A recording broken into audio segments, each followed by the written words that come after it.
दोस्तों, आपने कच्चा कलवा के बारे में जरूर सुना होगा। जिनको नहीं पता है उनको बता दूं, ये उन बच्चों की आत्माओं को कहा जाता है जिनकी मौत बेहद ही कम उम्र में किसी भी वजह से हो जाती है और इनका अंतिम संस्कार ठीक से नहीं हो पाता है। कई तांत्रिक अपनी तंत्र मंत्र और सिद्धियों के चलते इन आत्माओं को नियंत्रित करने का प्रयास करते हैं। आज की हमारी ये कहानी कच्चा कलवा पर ही आधारित है। ये कहानी काफी रोमांचक और डरावनी होने वाली है, तो मेरे साथ आखिरी तक बने रहिएगा। नमस्कार दोस्तों, मेरा नाम पंकज है। चैनल पर आप नए हैं तो चैनल को सब्सक्राइब कीजिए, नोटिफिकेशन बेल को भी ऑल पर रखिए। चलिए शुरू करते हैं आज की इस कहानी को। मुंबई शहर एक ऐसा शहर जो कभी नहीं सोता। इसकी चमचमाती सड़कों और रौनक भरी रातों के पीछे छिपा है एक रहस्यमय अतीत। अपनी चकाचौंध, ग्लैमर और इतिहास के लिए मशहूर मुंबई शहर के अंधेरे कोनों में ऐसे राज छिपे हैं जहां समय के साथ साथ अलौकिक फुसफुसाहटें गूंजती हैं। प्राचीन किलों से लेकर सुनसान मिलों, भूतहा होटलों और शापित हवेलियों तक, यह शहर ऐसी ठंडी कहानियों का घर है जो आपकी कल्पनाओं को चुनौती देता है। दोस्तों, ये कहानी हमें भेजी है अंकिता ने, जो अभी फिलहाल उत्तर प्रदेश के कानपुर शहर में अपने पति के साथ रहती हैं। अभी तो वो एक काफी खुशहाल जीवन व्यतीत कर रही हैं, लेकिन जब ये घटना उनके साथ घटी तब वो एक बहुत ही बड़े सदमे में चली गई थी। इस सदमे से उभरने में उन्हें काफी टाइम लग गया था। ये घटना उनके साथ तब घटी जब साल 2018 में वो पहली बार मुंबई शहर आई थी एक सफल अभिनेत्री बनने। तो सपनों के शहर मुंबई में अंकिता भी एक सपना लेकर आई थी, जैसे कि ना जाने कितने ही लोग लेकर आते हैं एक सफल एक्ट्रेस या एक्टर बनने का। हालांकि हर दिन लाखों आते हैं, लेकिन उनमें से एक या दो ही अपने इस सपने को जी पाते हैं, बाकी गुमनामी के अंधेरों में खो जाते हैं। उन दिनों अंकिता अपने घर से मात्र 10,000 रुपए लेकर आई थी। अंकिता एक अच्छे घर की लड़की थी। वो अपने घर वालों से मदद नहीं लेना चाहती थी, वो अपने दम पर ही कुछ करना चाहती थी। इसलिए वो पैसों को भी इसी हिसाब से खर्च कर रही थी कि अगर उसको जल्दी से काम ना भी मिले तो उसका खर्चा चलता रहे, उसको ज्यादा दिक्कत ना हो। इसलिए वो रेंट देने में भी ज्यादा पैसे बर्बाद नहीं करना चाहती थी। उसका मानना ये था कि ज्यादा टाइम वो दिन भर तो शूट में रहेगी, सेट पर ही रहेगी, तो सिर्फ रात को सोने के लिए इतना रेंट क्यों देना। वो ऐसे किसी रूम की तलाश में थी जहां उसको रेंट कम देना पड़े। जो लोग मुंबई से ये वीडियो देख रहे हैं उन्हें अच्छे से पता होगा कि मुंबई के अंधेरी वेस्ट एरिया में एक गांव पड़ता है जिसे वर्सोवा गांव भी कहते हैं। ये एकदम गांव तो नहीं है, लेकिन थोड़ा कंजस्टेड और उतना डेवलप्ड ना होने के कारण इसे गांव बोल दिया जाता है। शुरुआत में अंकिता यहीं पर रहने आई। वो तकरीबन 1 महीना यहाँ पर रही, लेकिन जिस पीजी में अंकिता रहती थी उस पीजी की ऑनर काफी खड़ूस थी। ये नहीं करना, वो नहीं करना, काफी डोमिनेटिंग नेचर की थी। अंकिता पर कुछ ज्यादा ही रौब झाड़ती थी। तो अंकिता ने एक दिन फैसला लिया कि वो इस पीजी को छोड़ देगी। अब अंकिता को एक नए रूम की तलाश थी। उसने इस बारे में जब लोकल लोगों को बताया तो लोकल लोगों ने उसके पैसों वाली प्रॉब्लम को देखते हुए उसको एक ही सॉल्यूशन बताया कि वर्सोवा से थोड़ी ही दूरी पर एक गांव है जिसका नाम है मड़गांव। अब अंकिता मड़ पहुंचती है। वहां पहुंचकर वो कुछ ब्रोकर से भी मिलती है, लेकिन ब्रोकर्स जैसे ही उसके पैसों वाली दिक्कत को सुनते तो वो उसको मना कर देते। दरअसल अंकिता एक ऐसे रूम की भी तलाश कर रही थी जहां उसको वो रूम किसी और के साथ शेयर ना करना पड़े। वो अकेले रहना चाहती थी। अकेले रहकर वो अपनी एक्टिंग पर फोकस करना चाहती थी। अंकिता की ये बात कि उसको अकेले ही रहना है, ऊपर से उसका बजट भी कम, तो हर ब्रोकर उसको मना ही कर रहा था रूम दिखाने के लिए। अंकिता अब परेशान हो चुकी थी। उसको समझ नहीं आ रहा था कि क्या किया जाए। सुबह की निकली हुई रूम देखने के लिए उसको शाम हो जाती है। कुछ ब्रोकर्स उसको रूम दिखाते भी हैं, लेकिन अंकिता को वो रूम्स बिल्कुल पसंद नहीं आते हैं। अब एंट्री होती है रमेश नाम के एक ब्रोकर की। वो अंकिता को एक रूम दिखाता है। अंकिता को वो रूम देखते ही पसंद आ चुका था। उसका किराया भी मात्र 3500 रुपए महीना था। ये रूम तकरीबन 1 BHK का था। अंकिता को जैसा रूम चाहिए था वो उसको मिल चुका था। सोने पे सुहागा हो गया था। फिर अंकिता ब्रोकर से चाबी लेती है और अगले दिन से ही उस रूम में अपना सारा सामान शिफ्ट करके रहने लगती है। अब 1 महीने तक सब कुछ ठीक था। अंकिता एक्टिंग में भी छोटा मोटा काम करने लगी थी। एक रात की बात है। अंकिता बेड पर सो रही थी। अचानक से उसके कानों में उसे बच्चे के खिलौने की आवाज सुनाई देती है। ये सुनते ही अंकिता की नींद टूट जाती है। अंकिता इधर उधर देखती है। ये आवाज उसको अभी भी आ रही थी। अब ये जानने के लिए कि ये आवाज आ कहां से रही है, वो जैसे ही अपने बेड से लाइट खोलने के लिए उठती है, अचानक से ये आवाजें आना बंद हो जाती हैं। अंकिता ये सोचते हुए कि ये उसका वहम है, वापस अपने बेड पर आकर सो जाती है। अब अगले दिन अंकिता शूट पर जाती है। ये एक टीवी एड का शूट था। इसमें इसको एक छोटा मोटा रोल निभाना था। अपने इस पूरे काम को कंप्लीट करके, शूट्स को पूरा करके अंकिता अब वापस अपने रूम पर आती है। रात के तकरीबन 12 बज चुके थे। अंकिता थोड़ा टाइम अपने मोबाइल को स्क्रॉल वगैरह करती है। अब उसको नींद आने लगी थी। अब जैसे ही लाइट्स ऑफ करके अंकिता सोने के लिए जा रही होती है, उसके रूम से वो खिलौने वाली आवाजें वापस से आना शुरू हो जाती हैं। अंकिता तुरंत उन लाइट्स को ऑन करती है। आवाजें आना बंद हो जाती हैं। अंकिता की किचन की खिड़की से भी स्ट्रीट लाइट की रोशनी उसके रूम तक आती थी, लेकिन उससे इतना उजाला नहीं हो पाता था। तो वो डिसाइड करती है कि रूम की लाइट्स को वो ऑन ही रखेगी और सो जाती है। दिन भर के शूट से वो काफी थक चुकी थी। अब अंकिता को सोए हुए कुछ ही टाइम बीता होगा कि खिलौनों की आवाज के साथ उसकी नींद वापस से टूट जाती है। अंकिता देखती है कि एक बच्चा जमीन पर बैठा हुआ है और वो अपने खिलौनों के साथ खेल रहा है। उसकी उम्र तकरीबन 7 से 8 साल के आसपास की होगी। बच्चा भी अंकिता की ओर देखता है। अंकिता देखती है कि उसका चेहरा एकदम सफेद हुआ पड़ा है।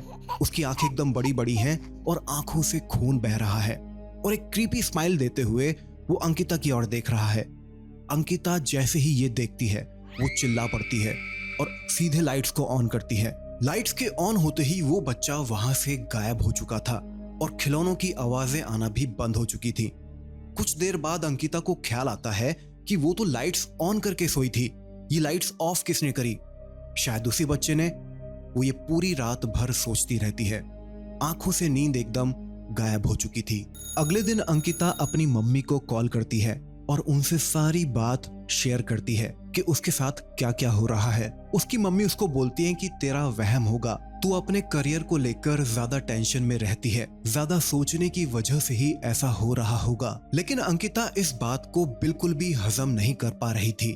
उसको ये लग ही नहीं रहा था कि ये उसका वहम हो सकता है। वो इस बारे में बहुत सोचती है और डिसाइड करती है कि इस बारे में वो अपने आस पड़ोस के लोगों से पता करेगी। लोगों से उसे पता चलता है कि उससे पहले भी कई लोग इस कमरे को खाली करके जा चुके हैं। उसके पड़ोसी उसे बताते हैं कि अंकिता का ये कमरा लेने का फैसला एकदम गलत था। उसकी पड़ोसन रीता उसको बताती है कि कुछ टाइम पहले उसी कमरे में एक फैमिली भी रहा करती थी।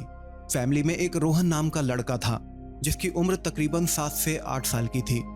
रोहन के पिता पेशे से एक फैक्ट्री में मजदूर थे। फैमिली बहुत ही गरीब थी। एक दिन रोहन के पेट में अल्सर डायग्नोस होता है। अब पैसों की कमी के चलते फैमिली उसका इलाज सही से नहीं करवा पाती है, जिसके चलते रोहन की बेहद दर्दनाक और तड़पते हुए उसी कमरे में मौत हुई थी। कुछ टाइम बाद उसके माँ बाप को भी मकान मालिक ने कमरा खाली करने के लिए बोल दिया था, क्योंकि काफी टाइम से वो कमरे का किराया नहीं भर पा रहे थे। रीता आगे अंकिता को बताती है कि तब से ही ये फ्लैट शापित हो गया है। कई सारे लोगों ने यहाँ पर रहने की कोशिश की है, लेकिन वो रह नहीं पाए। बहुत ही अलग अलग कारणों के चलते लोगों ने इस घर को छोड़ा है। अब ये सब सुनकर अंकिता को गुस्सा आ जाता है कि उससे ये सब बातें क्यों छुपाई गई। अंकिता सीधा उस ब्रोकर के पास पहुंचती है जिसने उसको ये कमरा दिलवाया था। वो उसके ऑफिस पहुंचती है और उसको बहुत ज्यादा सुनाती है कि तुमने मुझे पहले क्यों नहीं बताया कि ये कमरा शापित है। ब्रोकर हंसता है और उससे बोलता है कि क्या मैडम, आज के टाइम पर भी आप ऐसी सब बातों पर विश्वास करते हो। अंकिता फिर उस ब्रोकर, जिसका नाम रमेश था, उसको डांटते हुए बोलती है कि ये सब मेरे साथ हो रहा है, मैं झूठ क्यों बोलूंगी। एक काम करो, जितनी भी ब्रोकरी तुमने मुझसे ली है मुझे वापस करो, नहीं तो मैं पुलिस कंप्लेन करने जा रही हूँ। मुझे नहीं रहना है तुम्हारे फ्लैट में। रमेश अब घबरा जाता है और बोलता है, आप गुस्सा मत हो, अगर आपके साथ ये सब हो रहा है तो मैं एक पंडित को जानता हूँ, काफी जाना माना पंडित है वो इस एरिया का, वो आपकी सारी प्रॉब्लम्स दूर कर देगा। रमेश अंकिता को पंडित के पास लेकर जाता है। पंडित अंकिता की सारी प्रॉब्लम्स को सुनते हैं और उसके साथ उसके रूम पर जाते हैं। पंडित अपने साथ कुछ हवन सामग्री भी लेकर आए थे। पंडित ने अंकिता को बोला हुआ था कि वो एक बार कमरे का शुद्धिकरण करेंगे, उसके बाद सब कुछ ठीक हो जाएगा। अब पंडित जैसे ही हवन के लिए आग जलाते हैं, आग कुछ ही सेकंड्स के बाद अपने आप बुझ जाती है। ये देखकर अंकिता और पंडित की आंखें फटी की फटी रह जाती हैं। उन्हें समझ नहीं आ रहा था कि ये हुआ तो कैसे हुआ। अचानक पंडित जी को जोर से धक्का लगता है और वो 2 फुट दूर जाकर गिरते हैं। अंकिता जोर से चिल्लाते हुए पंडित जी बोलती है। पंडित जी को तो जैसे सांस ही नहीं, वो तुरंत खड़े होते हैं और दरवाजे की तरफ दौड़ लगा देते हैं। अंकिता भी पंडित जी के पीछे भागते हुए उनसे पूछती है कि क्या हुआ पंडित जी, कुछ तो बताकर जाइए, कुछ तो बोलकर जाइए। पंडित जी हांफते हुए बोलते हैं कि कमरे में मौजूद कच्चा कलवा बहुत ही ज्यादा ताकतवर है। उस कमरे में उसका बहुत ही भयानक प्रकोप है। वो नहीं चाहता कि उस कमरे से उसको भगाया जाए। वो ये भी नहीं चाहता है कि उस कमरे में कोई आए। तुम भी जितना जल्दी हो सके उस कमरे को छोड़ दो। अब क्या था, अंकिता की एकमात्र उम्मीद पंडित, जब उसने भी ये बात बोल दी तो अंकिता एकदम से घबरा जाती है। अब वो हिम्मत जुटाकर जैसे तैसे कमरे में पहुंचती है, अपना फोन उठाती है और अपने कुछ दोस्तों को फोन लगाती है। उसके दोस्त मुंबई से ही थे जो एक्टर्स ही थे। अंकिता उस रूम को छोड़ना चाहती थी, लेकिन छोड़कर जाए तो कहां जाए। वो पीजी में रहने के लिए भी तैयार थी, लेकिन उसका कोई भी दोस्त उसको रखने के लिए तैयार नहीं था। उसके सो कॉल्ड मुंबई के एक्टर्स दोस्त रूम फुल का बहाना करके उसको रखने के लिए तैयार नहीं हो रहे थे। अब अंकिता ने रोना शुरू कर दिया था। उसके मन में डर घर करता जा रहा था। धीरे धीरे दिन भी ढलता जा रहा था। शाम से रात होना शुरू हो चुकी थी। अंधेरा घना होता जा रहा था। अचानक अंकिता के फ्लैट की लाइटें बंद हो जाती हैं। उसके कमरे में जो थोड़ी बहुत रोशनी पहुंच रही थी वो किचन से होते हुए स्ट्रीट लाइट की थी। अब अंकिता कुछ समझ पाती, वैसे ही वो लड़का जो उसको डेली दिख रहा था, उसने अंकिता का गला दबाना शुरू कर दिया था। अंकिता का शरीर मानो अकड़ सा गया था। वो उस बच्चे का हाथ अपनी गर्दन से छुड़वाने की कोशिश कर रही थी, लेकिन नाकाम रहती है। उसके शरीर को मानो लकवा मार गया हो। अंकिता का लगातार वो बच्चा गला दबाया जा रहा था। अंकिता बेड पर थी और वो बच्चा उसकी छाती पर बैठकर उसका गला दबा रहा था। थोड़ी देर की रसाकसी के बाद वो बच्चा अचानक गायब हो जाता है। अंकिता के पसीने छूट गए थे। वो हांफने लगती है और रात को तकरीबन 2 बजे वो बचाव बचाव कर कर अपने रूम से भागती है। भागते हुए वो सीधे मड़गांव के एक चर्च के पास पहुंचती है और पूरी रात बस वहां बैठकर रोती रहती है। घर वालों को वो इतनी रात को फोन करके डिस्टर्ब नहीं करना चाहती थी कि उसके घर वाले परेशान न हो जाएं। अंकिता काफी डर चुकी थी और अभी जो उसके साथ हुआ था वो भयानक मंजर उसकी आंखों के सामने बार बार आ रहा था।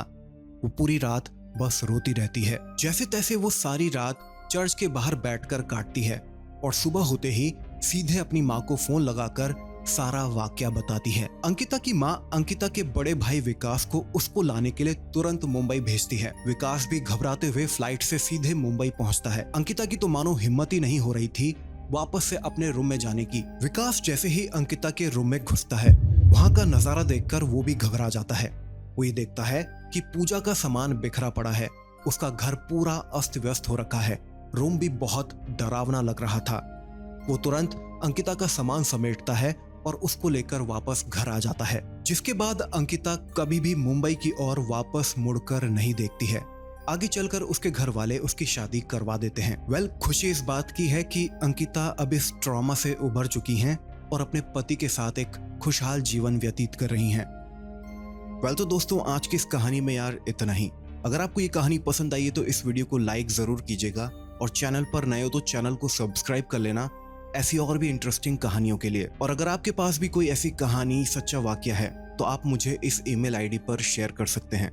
चलिए, मैं मिलता हूं अब आपसे एक नई वीडियो में एक नई कहानी के साथ। तब तक के लिए ख्याल रखिएगा अपना। जय हिंद।